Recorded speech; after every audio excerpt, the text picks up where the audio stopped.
এই নে, যতটুকু দরকার নিয়ে বেরিয়ে পড়। আজ থেকে তুই আমার মেয়ে না। মা, শেষবারের মতো একটা কথা শোনো, আমি সত্যি নির্দোষ। আর একটা কথাও শুনবো না, এখনই বেরিয়ে যা।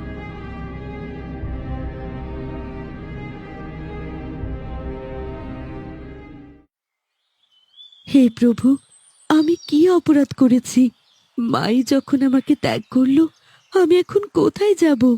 তরুলতা, ভয় পেও না বন্ধু, আমি আছি। মা তোমাকে বাড়ি থেকে বের করে দিলেও আমি তোমাকে সবসময় চোখে চোখে রাখবো। এই তো, এই পাখিটা আবার এখানে বসে আছে। যত দোষ সব হচ্ছে এই হতচ্ছাড়া পাখিটার। ওর জন্যই আজকে আমার মা আমাকে ভুল বুঝেছে।